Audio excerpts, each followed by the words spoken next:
Hi, boys and girls. This is Mrs. Leary. How we have missed you all at Nolan, administrators, colleagues of mine. It's just not the same without you. So today, I thought that I'd share a read aloud with you, integrating science and literacy together about the scientific process. This article is taken from Science Spin magazine, the September 2019 issue for grades 3 through 6.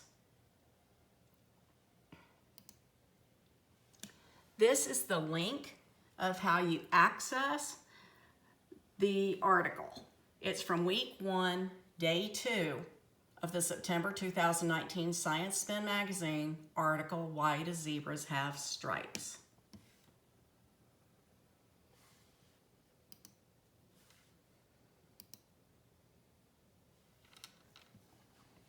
If you look at it immediately, you should know that it's a nonfiction article because it has photographs.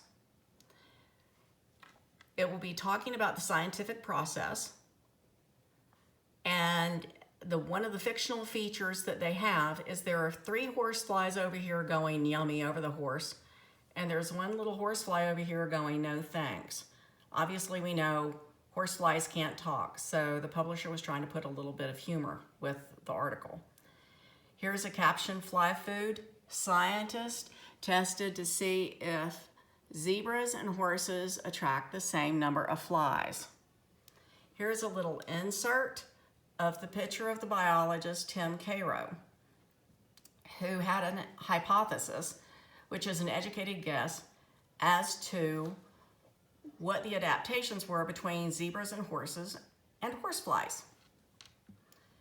Down here are the vocabulary words that you will need, similar to a glossary at the back of a book, but these are words that will help you with your comprehension.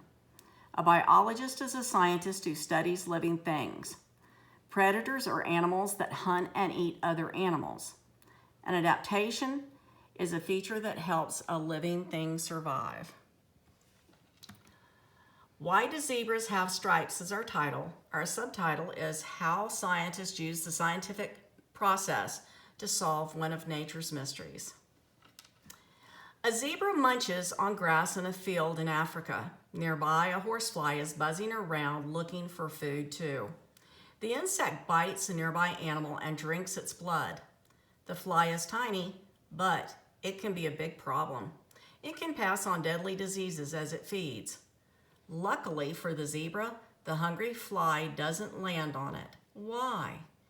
Tim Cairo, a biologist at the University of California, Davis, believes it has to do with the zebra stripes. We grow up learning pandas are black and white, leopards are spotted, and zebras are striped, says Cairo. But not enough people ask why.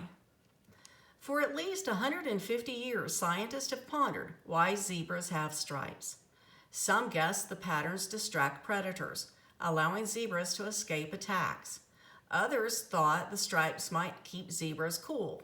Cairo followed these steps of the scientific process to try to solve the mystery. Here you have listing or sequencing. First, you're going to ask questions. Zebras live in parts of the world that have the most horseflies that carry disease, but most zebras don't catch these diseases. Cairo wanted to know, do zebra stripes stop flies from biting? He designed a plan to find out. 2. Investigate.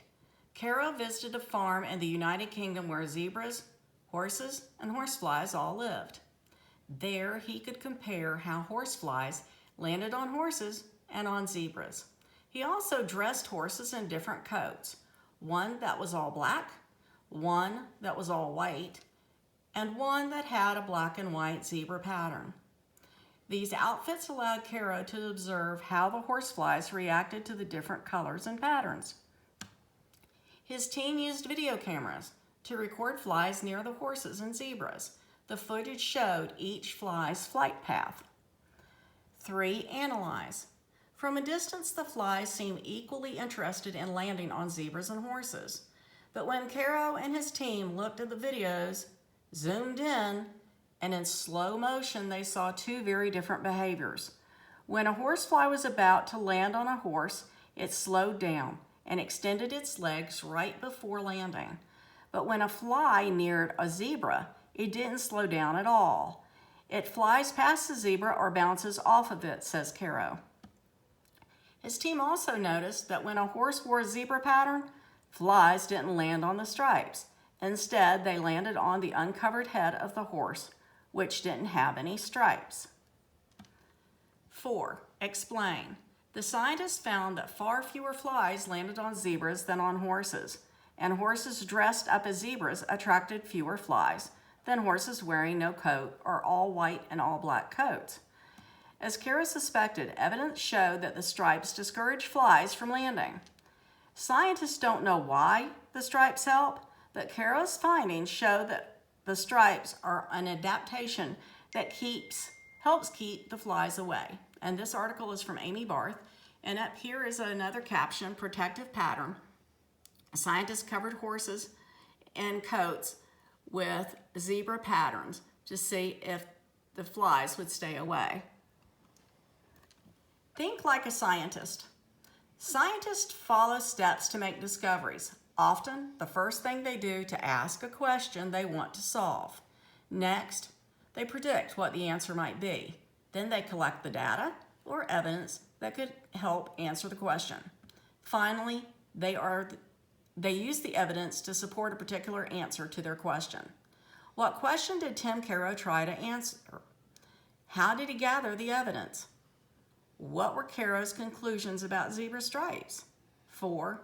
How might his conclusions change how people think about zebra stripes? And on the next page, you have a little quiz of the scientific process that you are certainly welcome to take. You can go back to the text and look and see if you can locate the answers and turn in your answers to the questions to your teachers, and I'm sure that they would love to see what your understanding of the article was. I hope you enjoyed it as much as I did. Have fun and keep learning. See you soon. Bye.